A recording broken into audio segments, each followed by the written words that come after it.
नमस्कार. आपल्या सर्वांचं रिसोड टाइम्स न्यूजमध्ये मनापासून स्वागत आहे.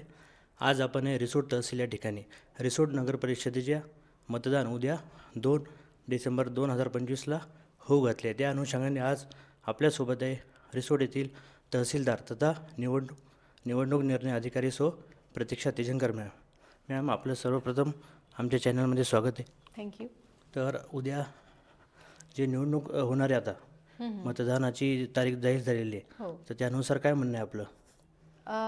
रिसोड नगर परिषद सार्वत्रिक निवडणूक ही जाहीर झालेली आहे. त्यामध्ये सगळे जे मतदार आहेत ते जवळपास 29,962 मतदार आहेत आणि एकूण 35 मतदान केंद्रांवर उद्या त्यांचं मतदान होणार आहे. आणि सगळ्या मतदान केंद्रावर सर्व प्रकारची व्यवस्था झालेली आहे. सर्व पार्टी आता मतदान केंद्रावर पोहोचलेल्या आहेत आणि त्यांचे जे आदल्या दिवशी जे त्यांना प्रोसिजर करावी लागते, मतदान केंद्र आखणी वगैरे, हे ते सुरू आहे. आणि मतदार याद्याही ची तयारी पूर्ण तिथे झालेली आहे.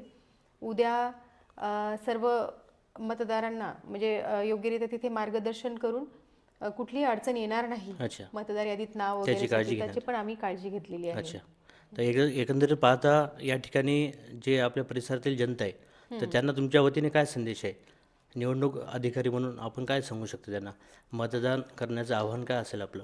हां, तर माझं असं म्हणणं आहे की जी आपल्याला निवडणुकीचा जो मतदान करण्याचा जो अधिकार आहे आपल्याला संविधानाने आपल्याला दिलेला आहे. म्हणजे बऱ्याचशा देशांमध्ये रक्तरंजित लढाई केल्यानंतर असे अधिकार प्राप्त झालेले आहेत. तो अधिकार आपल्याला संविधानाने दिलेला आहे आणि प्रत्येकाच्या मताचं जे मूल्य आहे ते समान आहे. स्त्री असो, पुरुष असो, कुठला जाती धर्म, कुठलाही व्यक्ती असो. तर नक्कीच जो आपल्याला आपल्या संविधानाने हा जो म्हणजे अधिकार दिलेला आहे त्याचा सगळ्या मतदारांनी त्याचा योग्यरित्या तो वापर करणं अपेक्षित आहे. जो कोणी लायबल उमेदवार आहे त्याला निवडून देण्यासाठी आपल्याला ते मतदान करणं हे मात्र आवश्यक असतं. त्यामुळे असंच आव्हान राहील की दिनांक 2 डिसेंबर रोजी आपल्या घराच्या बाहेर निघून आपल्या मतदान केंद्रावर जाऊन मतदानाचा आपला हक्क बजवावा आणि लोकशाही बळकटीकरण करण्यासाठी आपलं पाऊल आणि आपलं योगदान द्यावं. तर विधानसभेची निवडणूक झालेली आहे, आपण त्या ठिकाणी होता, आपल्याला माहिती आहे सर्व. तर या ठिकाणी परिसरामध्ये काही वृद्ध व्यक्ती आहे, महिला असो पुरुष असो, तर त्यांच्यासाठी काही खास सुविधा केलेली आहे का आपल्या वतीने? मतदान केंद्रावर सर्व ठिकाणी व्हील चेअर्स तिथे अवेलेबल आहेत. तर त्या अनुषंगाने म्हणजे काही अडचण त्यांना तर येणार नाही. सगळ्या ठिकाणी रॅम्प आहेत आपल्या इथे आणि व्हील चेअर्स पण अवेलेबल केलेली आहे. आणि विधानसभेला काही जणांच्या नावाबद्दल काही शंका आली होती, म्हणजे संध्याकाळी 5-5:30ला.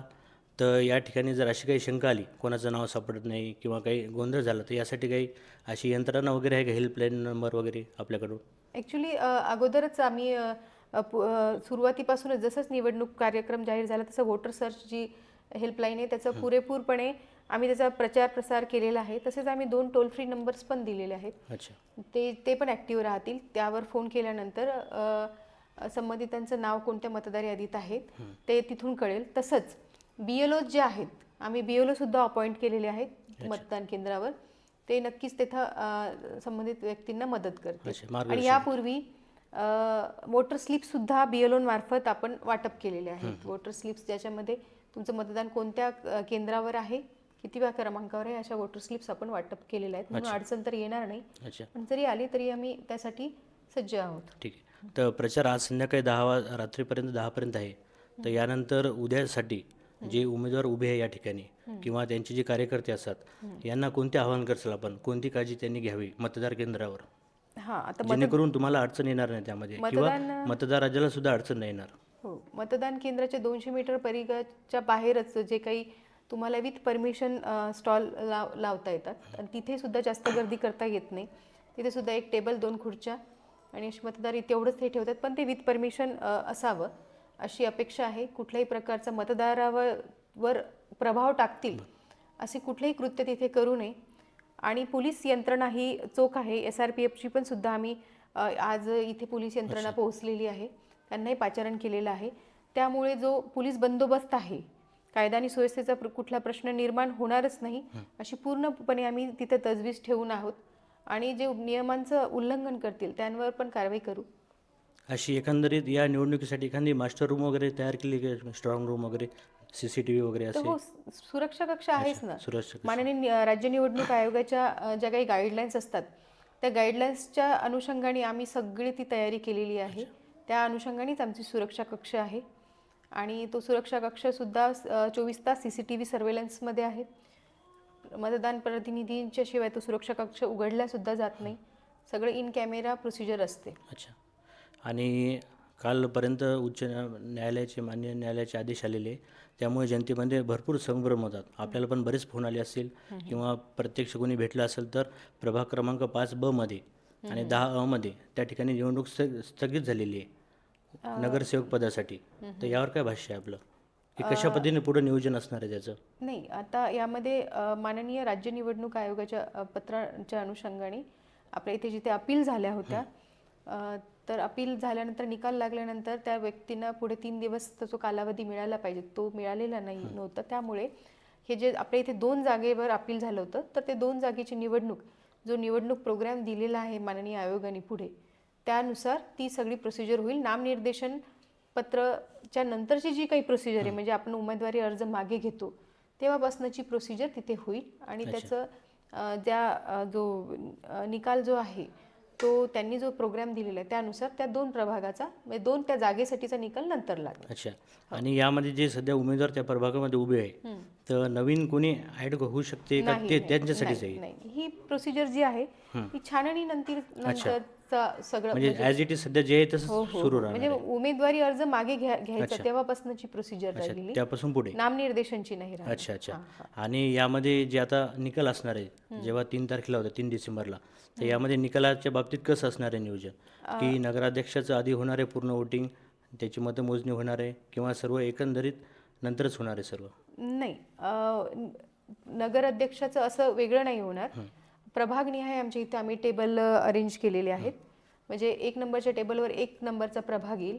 मग त्यात ते नगर अध्यक्षाची पण हे असते मतपत्रिका आणि त्या प्रभागातील इतर 2 सदस्यांची सुद्धा जागेसाठी जे आहे ती पण मतपत्रिका राहील. म्हणजे सगळ्यांचा सोबतच तो जवळपास 11 प्रभागाचा 5 फेऱ्या होतील टोटल आणि त्यानुसार आम्ही निकाल लागणार आहे त्याच्यामध्ये. म्हणजे 3 तारखेला नगराध्यक्षाचा निकाल लागणार आहे? नगराध्यक्ष प्लस सगळे, फक्त 5B आणि 10A चा वगळून त्याला स्थगिती असल्या कारणामुळे सगळा निकाल 3 तारखेला लागणार. अच्छा.